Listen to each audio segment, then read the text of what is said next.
हिंदी पाठशाला में आप सभी विद्यार्थियों का बहुत बहुत स्वागत है। यदि आप हमारे चैनल पर नए हैं तो चैनल को सब्सक्राइब कर लें, बेल आइकन को प्रेस कर लें ताकि जो भी वीडियो अपलोड करूं उसका नोटिफिकेशन आपको मिलता रहे। वीडियो अच्छा लगे तो लाइक करना मत भूलें, आपकी लाइक ही हमारे लिए प्रेरणा का स्रोत है। आज हम आपके सम्मुख सुमित्रा नंदन पंत जी द्वारा रचित बापू के प्रति नामक कविता के महत्वपूर्ण अंश को लेकर उपस्थित हुए हैं। तो सीधे बात करते हैं अपनी टॉपिक का, और आज की कविता है बापू के प्रति। तुम मांसहीन, तुम रक्तहीन, हे अस्थि शेष तुम अस्थिहीन, तुम शुद्ध बुद्ध आत्मा केवल, हे चीर पुराण, हे चीर नवीन। तुम पूर्ण इकाई जीवन की जिसमें असार भाव शून्य लीन, आधार अमर होगी जिस पर भावी की संस्कृति समासी। मोस्ट इम्पोर्टेंट है, इसके आगे भी आप मोस्ट इम्पोर्टेंट लगा लीजिए। ध्यान दीजिए, आज आपको रटना नहीं है, इस टॉपिक को समझना है। एक एक कंसेप्ट को यहाँ क्लियर किया जाएगा। पहले ये किसके प्रति लिखा गया है ये मैं समझा दे रही हूँ। प्रस्तुत कविता का अंश कविवर पंत ने युग पुरुष महात्मा गांधी के स्तुति में लिखा है। तुम मांसहीन, कह रहे हैं तुम मांसहीन, तुम रक्तहीन। युग पुरुष महात्मा गांधी की स्तुति करते हुए, वंदना करते हुए कविवर पंत कहते हैं कि हे बापू, तुम मांसहीन, तुम शरीर से दुर्बल तथा मांसहीन, शरीर से दुर्बल यानी कमजोर होने पे ही तो मांसहीन होगा। तुम मांसहीन, तुम मांस से हीन हो, तुम रक्तहीन, रक्त से हीन हो, अर्थात तुम मांस और रक्त से हीन हो। एवं कह रहे अस्थि शेष तुम अस्थिहीन, हे अस्थि शेष तुम अस्थिहीन। पुनः आगे कह रहे हैं कि तुम्हारी शरीर हड्डियों का ढांचा मात्र है। अस्थि का अर्थ होता है हड्डी। अस्थि का क्या अर्थ होता है? हड्डी।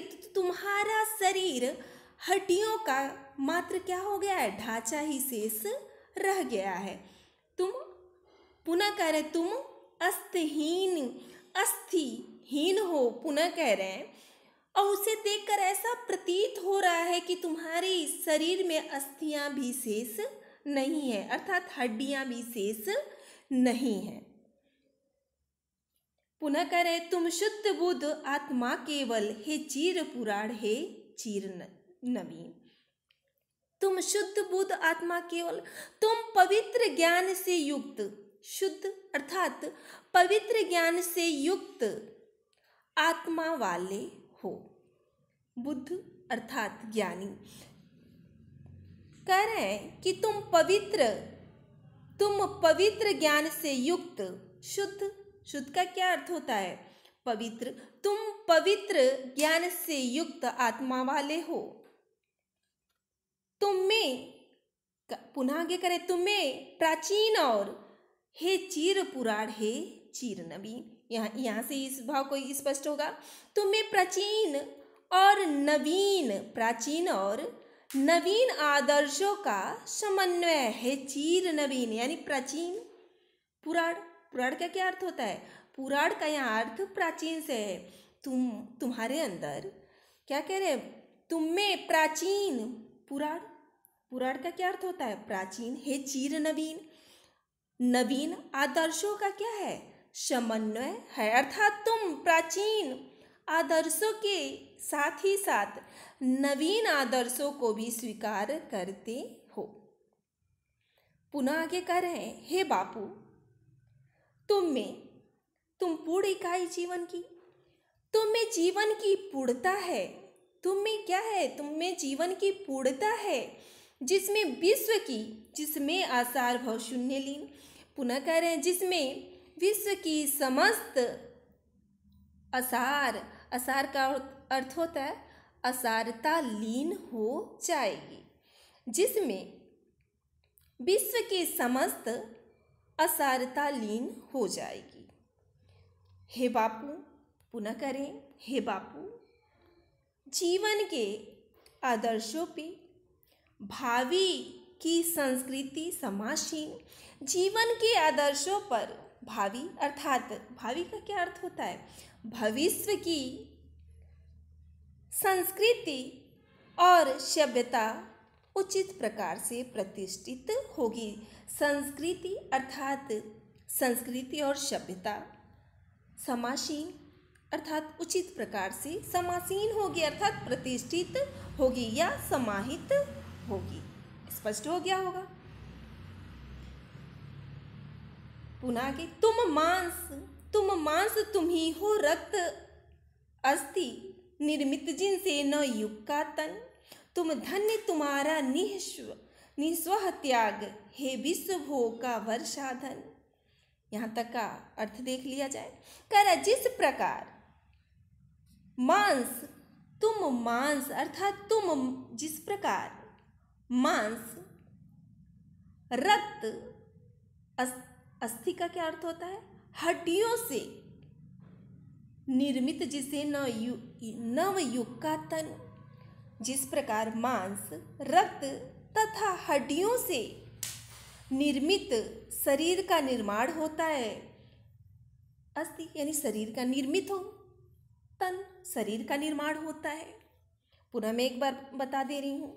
कह रहे हैं कि जिस प्रकार मांस, रक्त और हड्डियों से शरीर का निर्माण होता है, ठीक उसी प्रकार तुम्हारे आदर्शों से नव युग, यहाँ देखिए नव युग का निर्माण होगा। हे बापू, तुम्हारे आदर्शों से नव युग का निर्माण होगा। स्पष्ट हो गया होगा। अब आगे वाली पंक्ति पे विचार किया जाए। कह रहे तुम धन्य तुम्हारा निस्वह त्याग, कह रहे तुम अर्थात तुम और तुम्हारा निस्वह स्वार्थ रहित त्याग भी, तुम्हारा स्वार्थ रहित त्याग भी क्या है, धन्य है। पुनः मैं एक बार इस पंक्ति को बता रही हूं, तुम और तुम्हारा स्वार्थ रहित त्याग भी क्या है, धन्य है। मैं यहाँ क्लियर कर दे रही हूं, निस्वह अर्थात स्वार्थ से रहित। तो कह रहे तुम और तुम्हारा स्वार्थ रहित त्याग भी क्या है, धन्य है। पुनः आगे कह रहे हैं तुम्हारा निस्वार्थ भावना से किया गया त्याग ही मानव के लिए क्या होगा, कल्याणकारक बनेगा। अरे हे विश्व भोग का वर साधन, वर अर्थात श्रेष्ठ, साधन अर्थात साधन। तो कह रहे हैं तुम्हारा निस्वार्थ भाव से किया गया त्याग ही मानव जाति के कल्याण का कारण बनेगा। भावार्थ यह है कि तुमने अपनी समस्त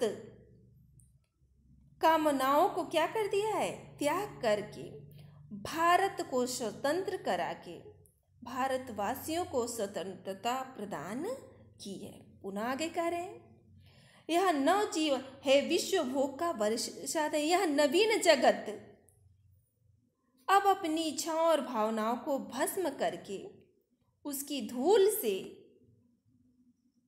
विश्व भोग का वर्षाधन, इस भस्म काम अर्थात भस्म करके उसकी धूल, रज, रज का क्या अर्थ होता है, रज का मैं अर्थ यहाँ पुनः लिख दे रही हूँ, धूल एक बार बताई भी हुई, यहाँ लिख भी दे रही हूँ। रज, रज का अर्थ होता है धूली। स्पष्ट हो गया होगा।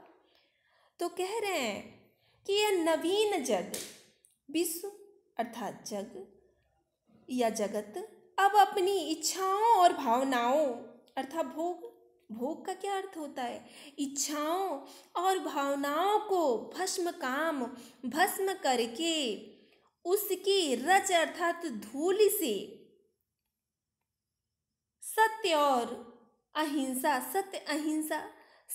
और अहिंसा के सिद्धांतों को प्राप्त करेगा। स्पष्ट हो गया होगा।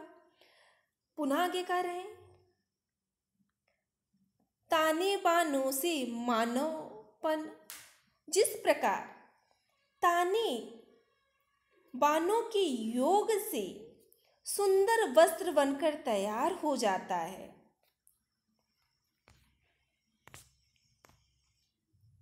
आज बस इतना ही।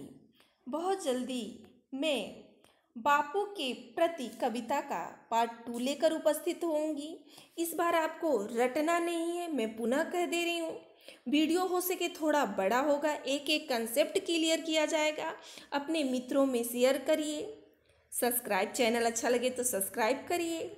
और यहाँ पूरे कोर्स को कंप्लीट किया जाएगा, बिल्कुल परेशान मत होइए। टेस्ट पेपर, मॉडल पेपर सब कुछ प्रोवाइड किया जाएगा, बिल्कुल परेशान होने की आवश्यकता नहीं है।